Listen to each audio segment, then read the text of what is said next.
इस वीडियो में हम लोग पढ़ेंगे वन विनाश या निर्वनीकरण, डिफॉरेस्टेशन।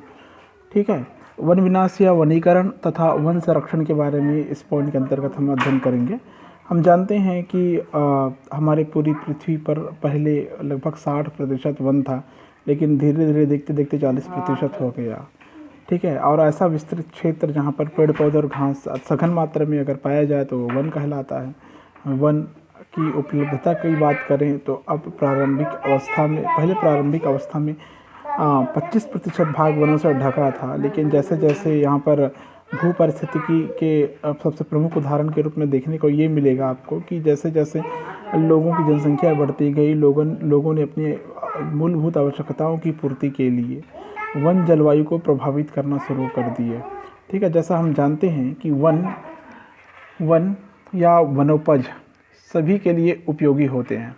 ठीक है, अगर प्रकृति के लिए कहें तो मेघों को आकर्षित करते हैं जिससे सर्वाधिक वर्षा या अच्छी वर्षा होती है, भूमि की अपरदन को रोकते हैं, बाढ़ को नियंत्रित करती है।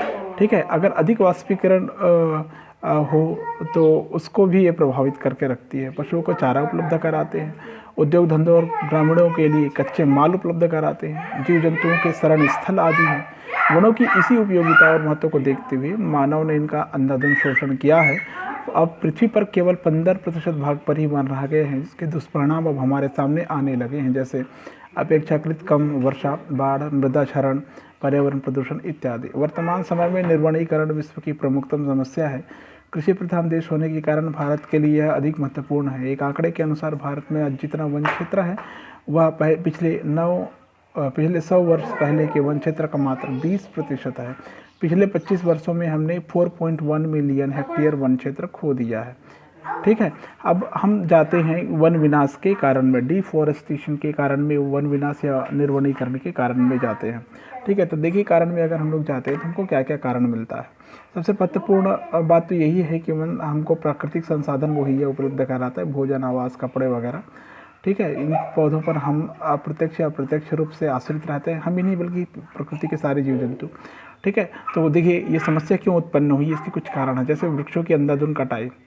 ठीक है, अंधाधुंध कटाई चाहे शहरों को स्थापित करने के लिए करें, चाहे उद्योगों की स्थापना के लिए कहें, चाहे लोगों की बसाहट के लिए कहें, चाहे फैक्ट्री उद्योग धंधे बनाने के लिए कहें, चाहे रेल लाइन बिछाने के लिए कहें, सभी प्रकार की स्थिति में वृक्षों की अंधाधुंध कटाई की जा रही है। फिर आता है वनों में आग लग जाना। ठीक है, कभी कभी ऐसे देखने को मिल रहा हुआ है कि कभी प्राकृतिक कारणों से तो कभी मानवीय क्रियाकलापों के कारण वन जलकर नष्ट हो जाते हैं। कई एकड़ जमीन में स्थित जो वन होते हैं वो नष्ट हो जाते हैं। फिर आता है वनों के क्षेत्रफल में कमी।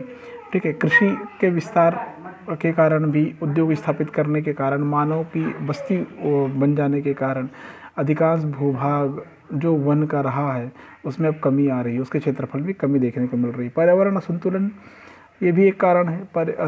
पर्यावरण असंतुलन के लिए भूमि में से 33% भाग पर वन होने चाहिए, मतलब संतुलन के लिए 33% भाग में वन होने चाहिए, लेकिन अब है 22.9%।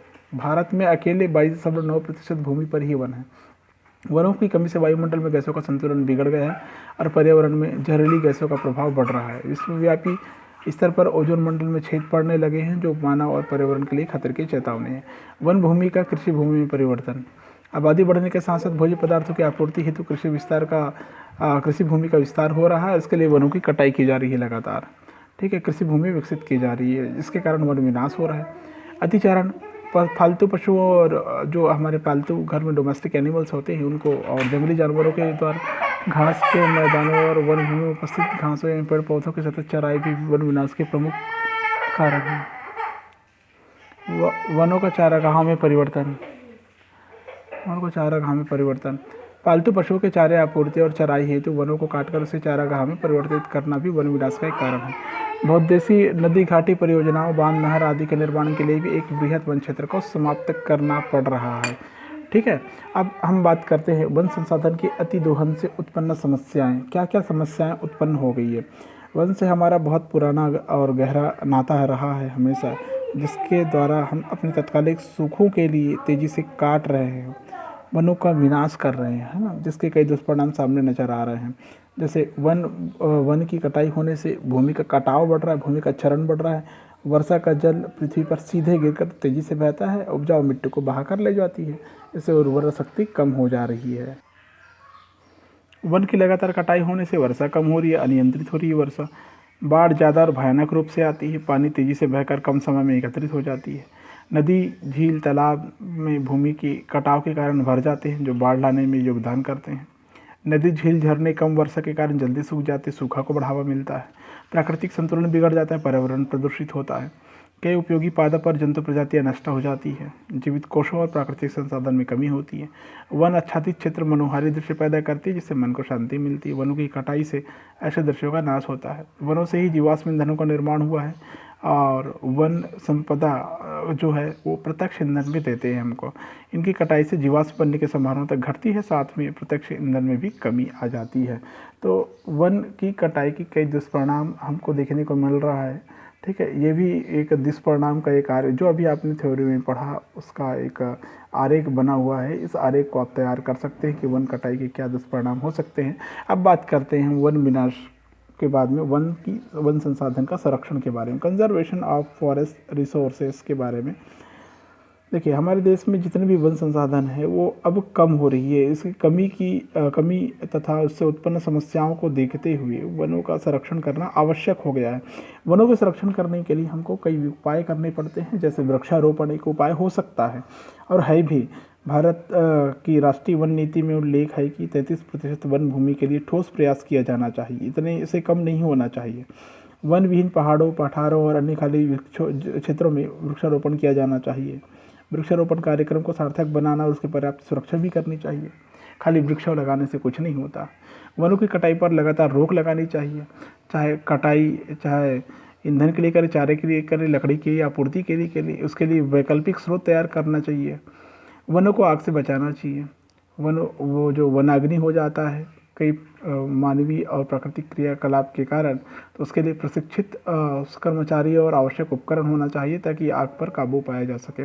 परिवहन मार्गों का विकास करना चाहिए। वनों की सुरक्षा के लिए जंगली क्षेत्रों में सड़क परिवहन और संचार के साधनों का विकास करना नितांत आवश्यक है। इससे वनों को सुरक्षित रखने में शासन को आसानी होगी। वनिकी विकास परंपरागत वनिकी के अंतर्गत कृषि वनिकी, विस्तार वनिकी, रक्षा पंक्ति वनिकी और सामाजिक वनिकी के विकास पर विशेष ध्यान दिया जाए। वन संरक्षण के प्रति लोगों में चेतना जागृत करना। पौराणिक और प्राचीन कथाओं के अनुसार वनों को अत्यधिक महत्व दिया जाता है। जैसा एक अग्नि पुराण में कहा गया है कि एक वृक्ष 10 पुत्रों के बराबर होता है। इसी से वनों का महत्व स्पष्ट होता है।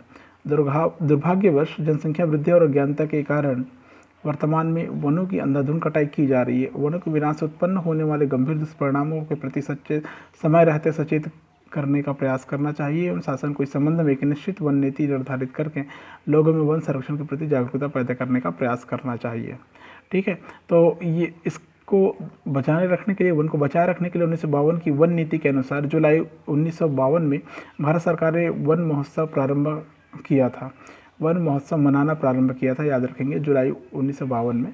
इस आंदोलन का मूल आधार यही था कि वृक्ष का अर्थ जल है, जल का अर्थ रोटी है और रोटी ही जीवन है। यह निर्विवाद सत्य है कि वनों के बिना धरातल पर किसी भी जीव जंतु का जीवित रहना संभव नहीं है। इसलिए वन संरक्षण को सर्वोत्तम प्राथमिकता दी जानी चाहिए। ठीक है।